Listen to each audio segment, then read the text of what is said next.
নমস্কাৰ। এই খণ্ডত সাধাৰণ বিজ্ঞানৰ ওপৰত কেইটামান গুৰুত্বপূৰ্ণ প্ৰশ্ন উত্তৰ লৈ আহিছোঁ। ইয়াত প্ৰথম প্ৰশ্নটো হৈছে, তলত উল্লেখ কৰা কোনটো গ্ৰহ পানীত উপঙাৰ সম্ভাৱনা আছে? ইয়াত 4টা গ্ৰহৰ নাম দিয়া আছে: বুধ গ্ৰহ, বৃহস্পতি গ্ৰহ, শুক্ৰ গ্ৰহ আৰু শনি গ্ৰহ। এই 4টাৰ ভিতৰত শুদ্ধ উত্তৰ কোনটো হ'ব? ইয়াত শুদ্ধ উত্তৰটো হ'ব অপশ্যন ডি, শনি গ্ৰহ। শনি গ্ৰহ পানীত উপঙাৰ সম্ভাৱনা আছে। তলত উল্লেখ কৰা কোনটো অধাতু আটাইতকৈ কঠিন? এটা 4টা অপশ্যন দিয়া আছে। অপশ্যন এ দিয়া আছে হীৰা, অপশ্যন বি দিয়া আছে টিং, অপশ্যন চি দিয়া আছে এলুমিনিয়াম আৰু অপশ্যন ডি দিয়া আছে উল্লেখিত এটাও নহয়। এই 4টাৰ ভিতৰত শুদ্ধ উত্তৰ কোনটো হ'ব?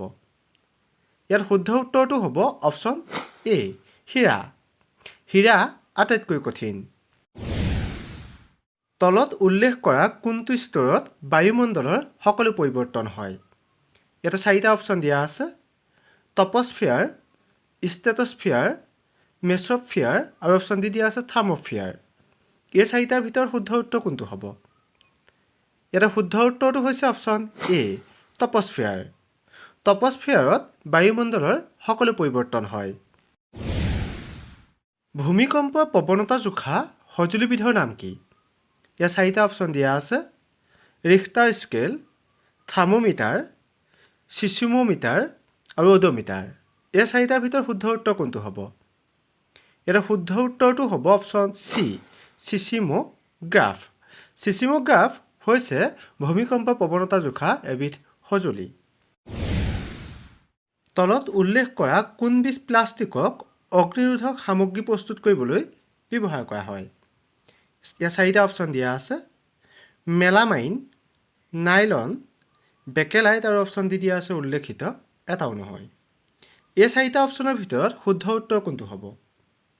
ইয়াৰ শুদ্ধ উত্তৰটো হৈছে অপশ্যন এ, মেলামাইন। মেলামাইন যিবিধ প্লাষ্টিক সেইবিধক অগ্নিৰোধক সামগ্ৰী প্ৰস্তুত কৰিবলৈ ব্যৱহাৰ কৰা হয়। তলত উল্লেখ কৰা কোনবিধ ভিটামিনৰ অভাৱত কুকুৰিকণা ৰোগ হয়? ইয়াত 4টা অপশ্যন দিয়া আছে: vitamin K, vitamin D, vitamin A আৰু ভিটামিন বি। এই 4টাৰ ভিতৰত শুদ্ধ উত্তৰ কোনটো হ'ব? ইয়াত শুদ্ধ উত্তৰটো হৈছে option C, vitamin A. Vitamin এৰ অভাৱত কুকুৰিকণা ৰোগ হয়। তলত উল্লেখ কৰা কোনবিধ হিমোগ্ল'বিনৰ মুখ্য উপাদান? ইয়াতে 4টা অপশ্যন দিয়া আছে: কাৰ্বন, আইৰণ, মিথেন আৰু বিউটেন। এই 4টাৰ ভিতৰত শুদ্ধ উত্তৰ কোনটো হ'ব? ইয়াত শুদ্ধ উত্তৰটো হৈছে অপশ্যন বি, আইৰণ। আইৰণ হৈছে হিমোগ্ল'বিনৰ এবিধ মুখ্য উপাদান। তলত উল্লেখ কৰা কোনটো বলৰ SI একক?